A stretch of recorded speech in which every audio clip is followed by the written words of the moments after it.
Hello, everybody, and welcome to Vamos here on One Soccer, presented by Degree. Andy Petrillo, Gareth Wheeler, Oliver Platt with you. Gentlemen, the time is, I'm not going to say nigh. I was almost going to say it earlier. I hadn't said it in a long time. But the time has arrived. Is nigh. The time is nigh. Canada is once again going to hit the pitch in Copa America. I forgot that. We had some good times with that in years past. But this is truly it. The time is nigh. Canada's going to be playing Peru. Second game, Copa America, group stage action, coming off the 2-0 loss against Argentina. Peru and Chile, as we know, played to a 0-0 draw. A lot of people are taking notice of Canada, it seems, guys, in that they feel Canada is aggressive on the pitch. We know this even during World Cup qualifying. In the region of CONCACAF, oftentimes the Canadians were the ones getting CONCACAF'd, and they seem to have turned things around the last few years. That's clearly something they had in their pocket when they were qualifying for the World Cup. But as mentioned, other countries are noticing it. And this is what Peru's head coach, Jorge Fossati, had to say during his press conference when going up against the Canadians. So he said, basically they understand that Canada is a very physical team, dynamic, have fast transitions on the pitch. They could carry the ball, which is a great strength. Against Argentina, there was a thin line between strength and violence. And he also says, I know my team and they won't back down, even if it means using their fists. Whoa, whoa, whoa, whoa, whoa. What are we going to see? Some like UFC stuff out on the pitch? What is going on, Gareth? Now, I'm a big film buff. I'm a fan of the film Lost in Translation. ScarJo, Bill Murray. It's a brilliant film. I think this is a case of Lost in Translation. Well, you can't take this. The number of people that have taken this literally, it's literally insane. Because if I say I'm so hungry, I'm going to eat a horse, I'm not really going to eat a horse. If we want to, deliver the first blow, it doesn't mean that we're going to be so amped up, I'm going to run through a house. I'm not the Kool-Aid man here. So let's just take it for what he was trying to say, which is there's going to be a real fight, not a literal one, but it's going to be a scrappy game on the field. And I think that that's what you need to expect from Peru, a side that this is the way forward. If you watch their game against Chile, there was 37 combined fouls in that game. It was stop, start, foul, and wash, rinse, repeat. This is how they go. This is how they think going up against a more talented Canadian squad that they're going to have to play. So it's not a literal fist fight, but are they going to scratch and scrape and claw their way to a result? That's what they're going to try to do in this game. And that's why, for me, the discussion should be about Canada in this game. And discipline is going to be required. Discipline in terms of, not buying into some of the stuff that's going to play out in the field, the physical element, the kind of baiting into getting Canada off their game, but discipline in approach and their style of play as well. This is the first game under Jesse Marsch where Canada is going to be playing a side where many people out there expect them to go on and win this game. France, Netherlands, Argentina, these were all free shots. This was all, stay compact in a low block, and you're not going to have a whole lot of time on the ball. And when you do, you better counterattack with some precision here. Now, Canada might be on the ball significantly more in this game. In fact, Peru will probably give it up for large stretches and try to get Canada to commit too many players forward. And when they do, then that's when Canada may find themselves vulnerable. So it's all about discipline in this game, and that should be the message, and not taking something completely out of context. Lost in translation when it comes to a potential fist fight. It's just ridiculous. Come on, people, let's go. We're better than that. I know I've covered a lot of European athletes who play in North America. Then they'll go back during their off season, back to their home country, do interviews, and then it'll come out something controversial, scandalous. And they'll always say that was lost in translation. And sometimes I say, well, when you say, I don't like this guy, not quite sure how that gets lost. Maybe this one, though. Maybe. I don't know. Ollie, how are you feeling about it? Well, yeah, there's probably a little bit of that with the fist bit specifically. He was speaking in Spanish.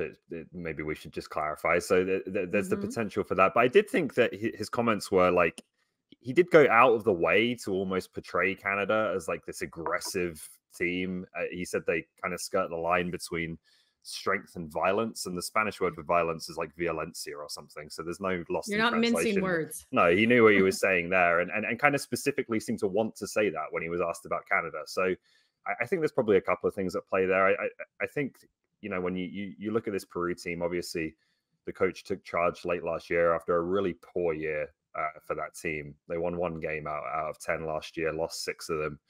I think he's probably trying to reestablish a little bit of an underdog mentality and us against the world type approach to this game. I think this Peru team is going to be more about togetherness and scrappiness than it is a team that's going to play a lot of football tonight in this game. And then I also suspect that there was a little bit of just sending a little message to the referee, which coaches sometimes like to do, that you should be on the lookout for this stuff with Canada.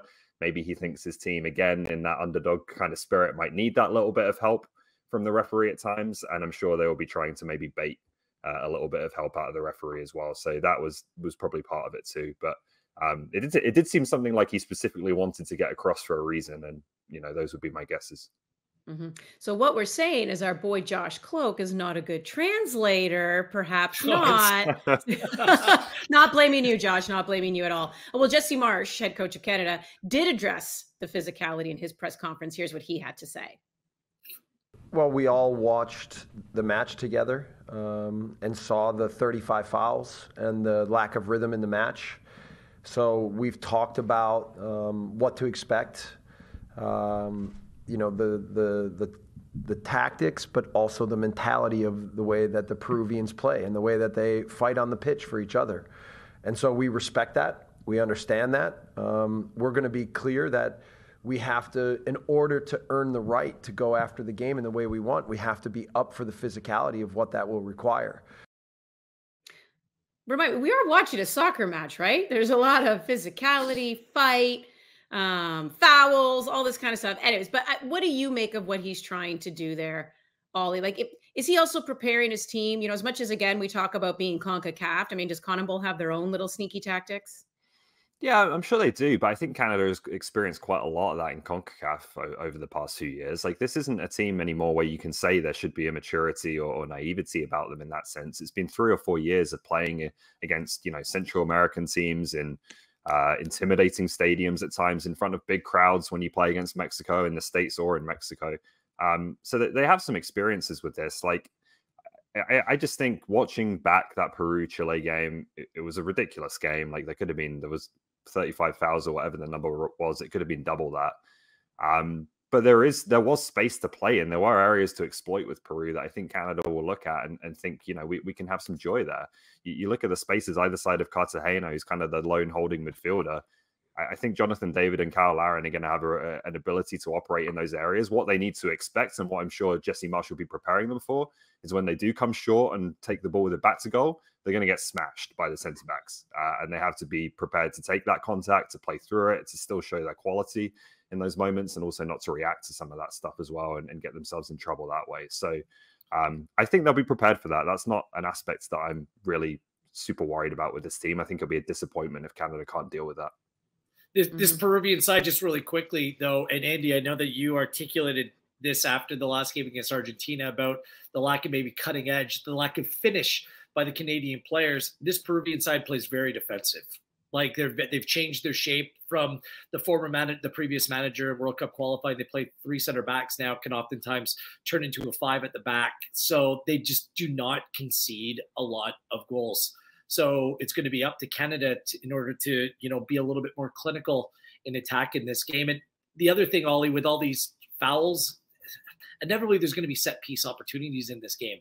But Canada haven't been great on set pieces. They, since Stephen Vittori has gone out, they've kind of lost their target man.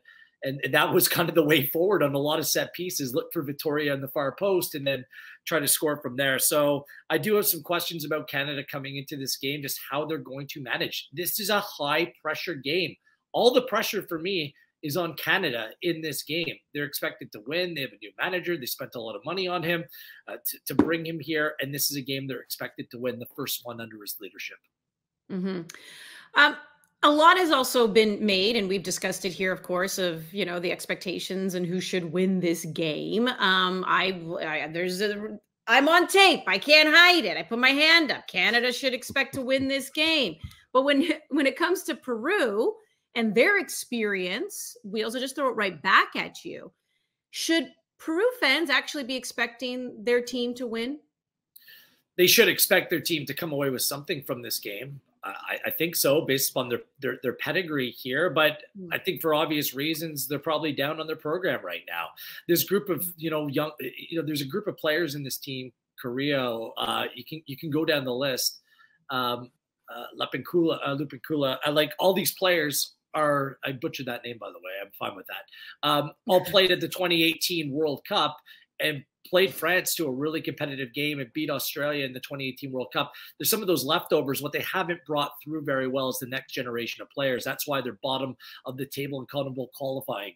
And I think there's a lot of pessimism towards what this current group is all about. And that's why they're the odds-on outsiders, the underdog in Group A in this competition. So I don't know where they stand right now, but based upon history and reputation, yeah, I think they expect to come away with the result. But I'll spin it back to Canada again. What do you guys think the reaction or the expectation is for Canada tonight amongst Canadian football supporters?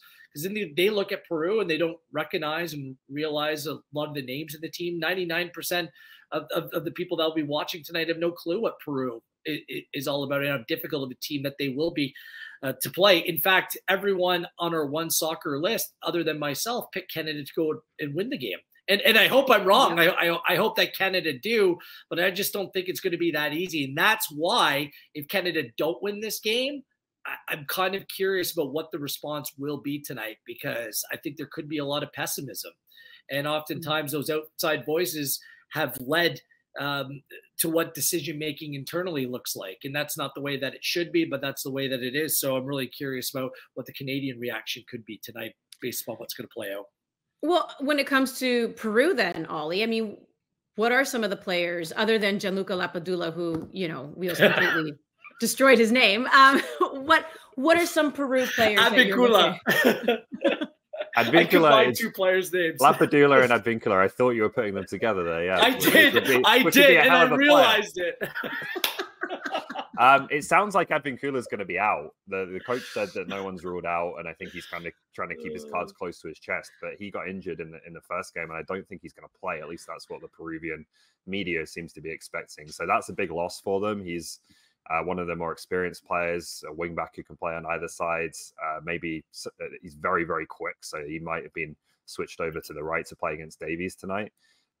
Couple of players I'll point out. Piero Kipe, I think, is an interesting player in midfield for them. He's very talented. He's maybe a bit lightweight, maybe someone that Canada can, will be aware of as a threat, but also maybe think might give the ball away or might take on a bit more risk than some of the other Peruvian players in this team. And one player who I don't think anyone in Canada is going to like by the end of the night is Carlos Zambrano, who is the centre-back who every single time he goes into a challenge will leave a foot, leave an elbow, leave something in order to leave his mark. So he got a yellow in the first game, and so have to be a bit more careful tonight, I think. But just a physical centre-back, again, very experienced, over 100 games in the Bundesliga, good defender.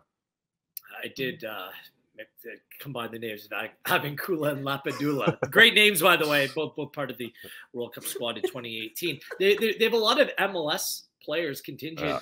Araujo, who is a teammate of Kamal Miller in Portland, Luis Abraham with Atlanta United. He's a good player as well. Cartagena, Oliver mentioned in the midfield. And they're probably the most reliable goal scorer right now is Edison Flores, formerly of DC United. So look, like it's a scrappy team lacking star power. Like Canada has far more star power, far more quality in their team, but this is a hardworking group that oftentimes relies upon being the sum of the parts rather than the individual pieces. So, yeah. Mm-hmm.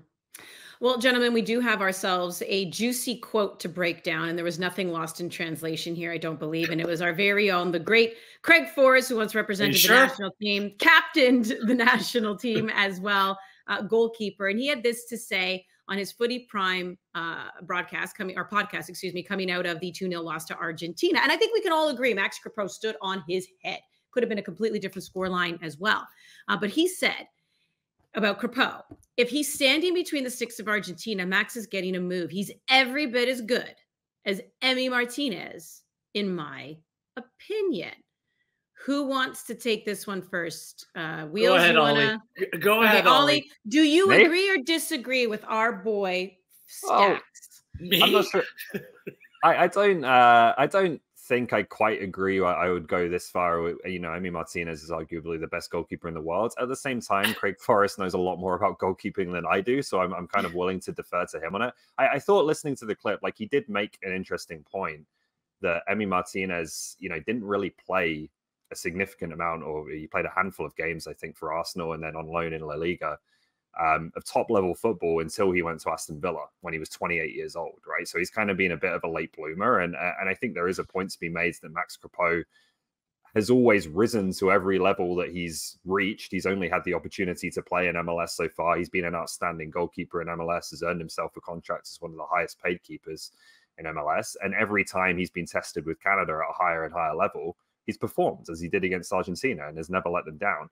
He just hasn't had that opportunity for whatever reason, and obviously the injury didn't help, to go and play in one of Europe's top 5 leagues and have that chance at a higher level. So how would he fare if he was given that opportunity, I think, is an interesting question. And I hope that chance is maybe still in front of him.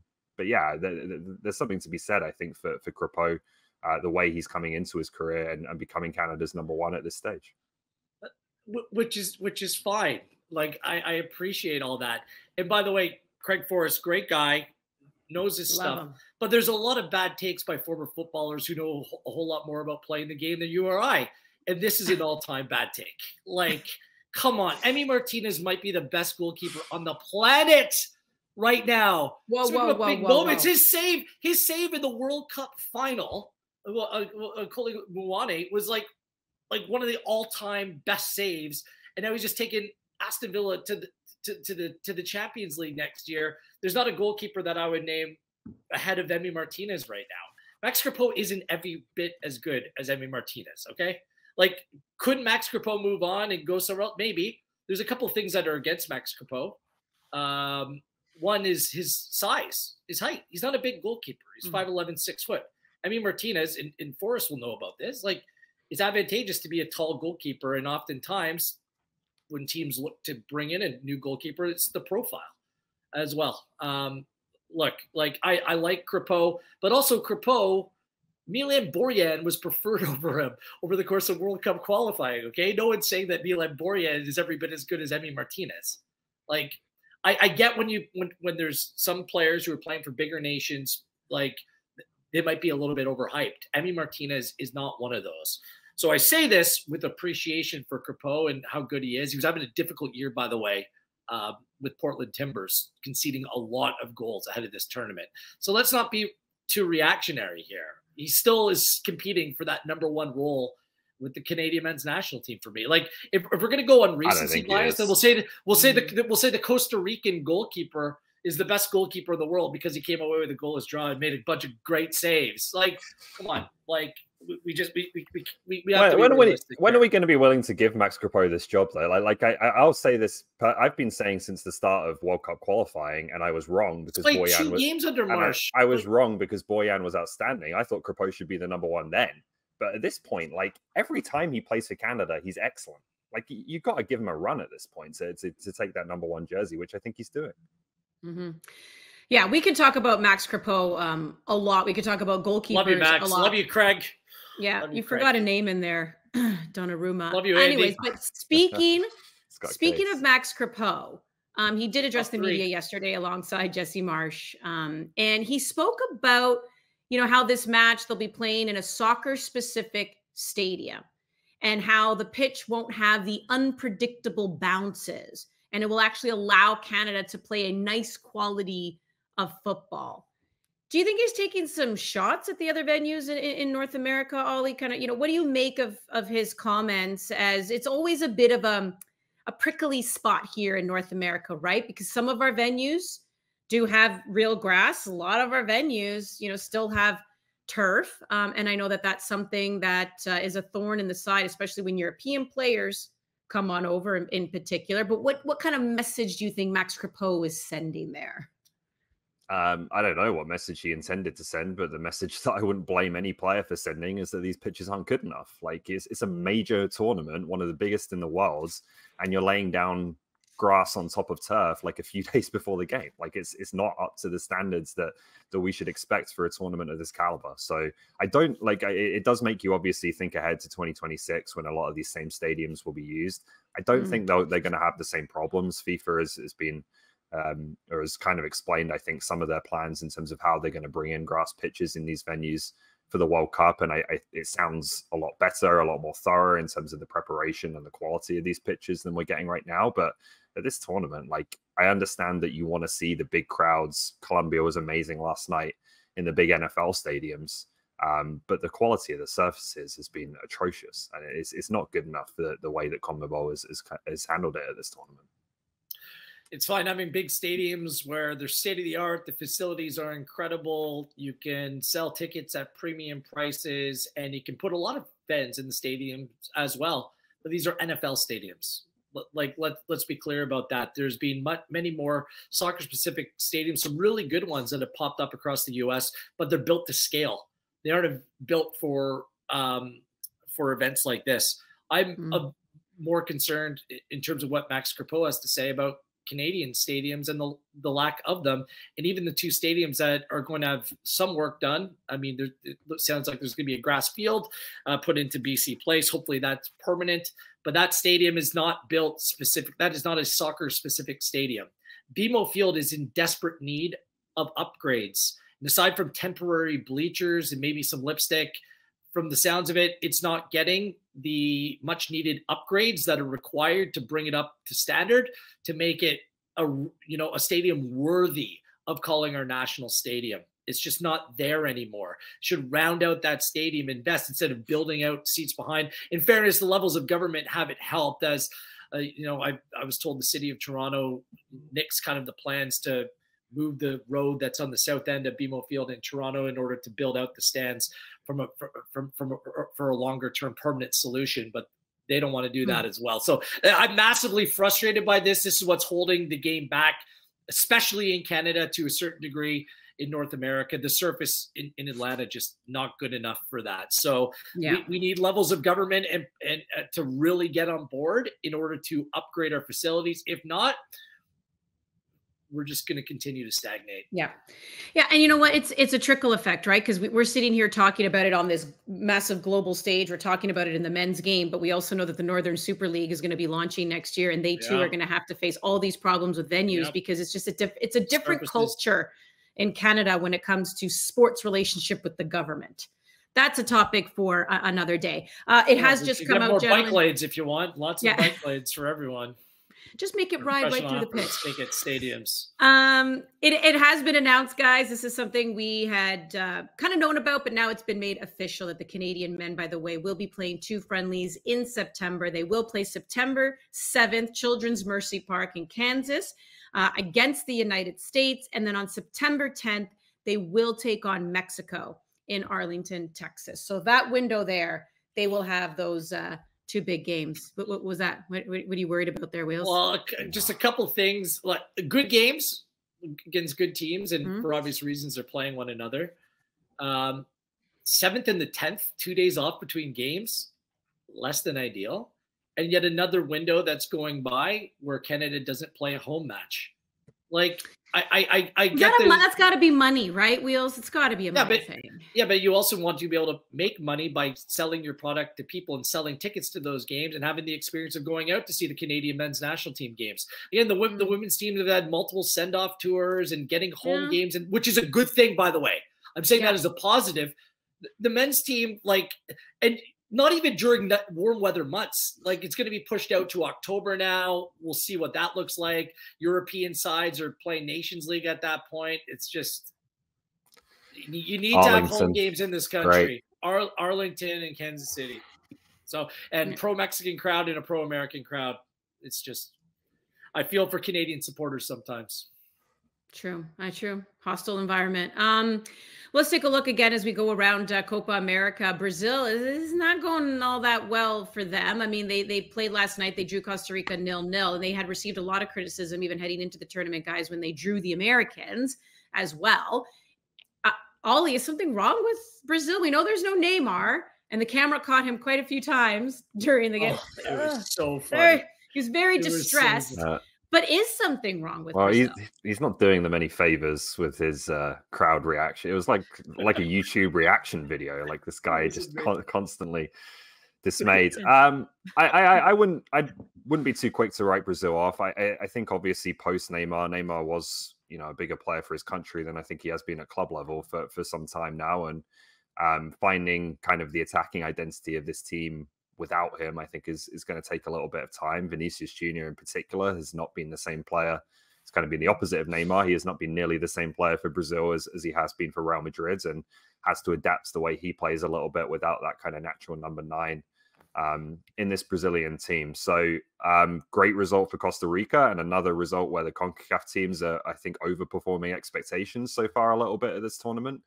But I would still wait and see with Brazil. I think there's enough talent in this team for them to be strong at this tournament. Enough talent. Do they have the leadership, Ollie, in the team?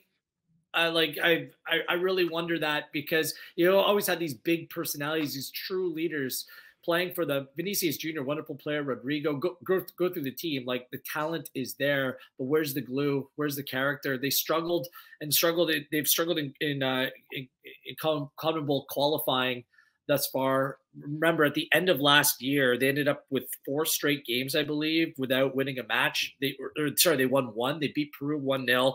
They drew Venezuela. They lost to Uruguay 2-0. And they lost to Colombia 2-1. And a new manager came in, and Endrick has come in, and there's been levels of excitement, but it's nowhere near good enough, and they don't look that convincing. Now, talent can win any game that you go on and play. They'll still and remain one of the favorites to go on and win this tournament, but the path isn't easy based on the draw and where they find themselves right now. Yeah. They might not even be the favorite to win the group with Colombia in it. So the Neymar reaction, I think, is how everyone was reacting watching last night. Full credit to Costa Rica grinding out the result. They know how to do that against big teams. But Neymar's like, oh, and then he catches himself on the screen. Then he's waving. Then he rolled around a little bit for whatever reason. Sitting in the crowd, which was very weird. So yeah, it's not easy for Brazil right now. Let's talk about Colombia, because they did defeat Paraguay 2-1. What do you feel about them, Ollie? Are they real contenders here? I think they can win the tournament. Do I think they will win the tournament? I'm not quite there yet. Like, they're obviously on this incredible run, which we've mentioned a few times, over 2 years unbeaten now. They're a very good side, and they have James Rodriguez playing, you know, his best football in some time. And again, a little bit like we just mentioned with Neymar, this guy's club career has just kind of drifted. Like, he's struggling at Sao Paulo in Brazil right now. He's not playing at the top European levels like he used to. But he shows up for Colombia. And I think the nature of international football, to a certain extent, allows them to still build the team around a player who maybe won't give you a ton of work ethic without the ball, but gives you enormous quality with it. And he sets up 2 goals last night.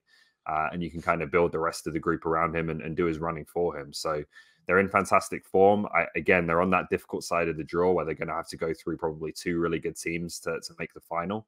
But they're in the conversation for sure. Mm-hmm.